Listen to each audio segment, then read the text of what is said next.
नहमदुहु नुसल्ली अला रसूलिहिल करीम अम्मा बाद। हदीस शरीफ से हमें मालूम होता है कि इमाम मेहदी आप सल्लल्लाहु अलैहि वसल्लम के नस्ल से होंगे, कुरैश में से होंगे, और जिस दौर में आएंगे उसी दौर में हज़रत ईसा इब्न मरियम भी नाजिल होंगे, जिनको अल्लाह ने आसमान की तरफ उठाया है, और दज्जाल भी उसी दौर में होगा। ये तीनों निशानी जो क़यामत की बड़ी निशानी है, एक ही दौर में नाजिल है।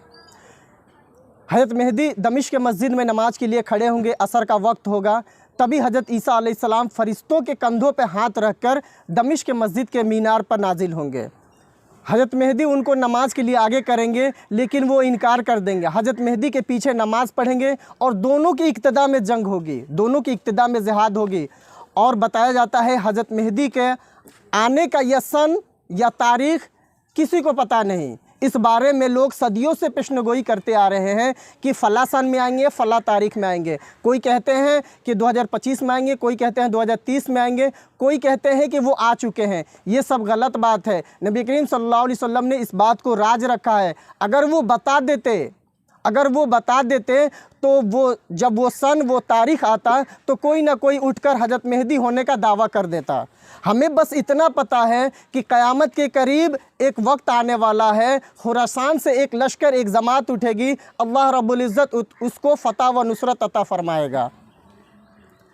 बताया जाता है कि इमाम मेहदी मुजाहिदीन के लश्कर होंगे, मुजाहिदीन के फ़ौज के सरदार होंगे, इमाम होंगे।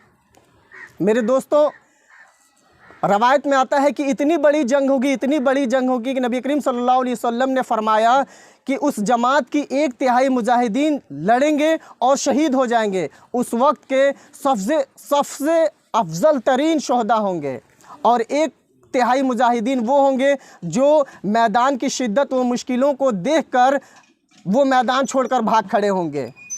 दज्जाल को अल्लाह रब्बुल इज़्ज़त वो क़ुव्वत वो ताकत देगा कि लोगों को चीड़ फाड़ कर देगा। ये मुश्किलें, ये परेशानियां देखकर वो लोग मैदान छोड़कर भाग खड़े होंगे। ये वो लोग होंगे जिनको अल्लाह कभी माफ़ नहीं करेगा, और 1/3 मुजाहिदीन वो होंगे जिनको अल्लाह पूरी दुनिया पे गलबा अता फ़रमाएगा।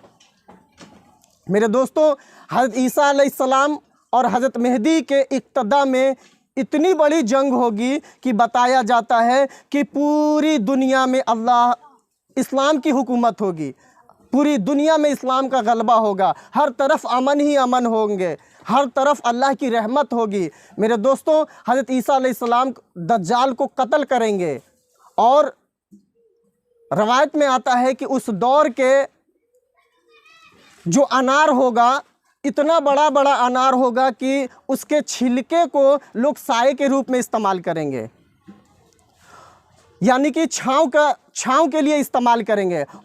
और उस दौर का अंगूर इतना बड़ा होगा कि एक दाने को कई लोग निचोड़ कर पिएंगे।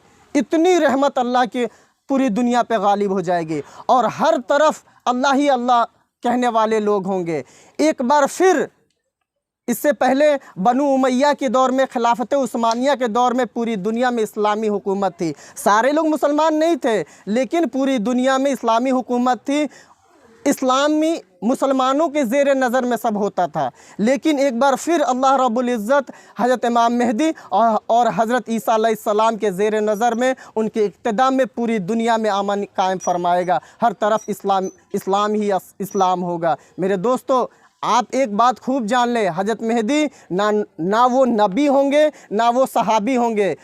वो बुज़ुर्ग होंगे, नेक होंगे, और उनकी पहचान कराई जाएगी।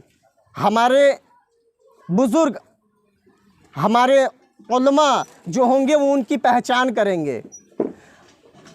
मेरे दोस्तों, हज़रत मेहदी का आने का सन या तारीख़ इसमें किसी को पता नहीं है। अगर कोई कहता है, कोई किसी चीज़ का दलील देता है, तो वो गलत है। अल्लाह के नबी ने इसको राज रखा है। आप खूब समझ लें कि जब हज़रत मेहदी आएंगे तो उनकी पहचान कराई जाएगी। अगर जो इस बात का दावा करता है कि मैं मेहदी हूँ, तो वो गलत दावा करता है। इस बात को हम ना माने।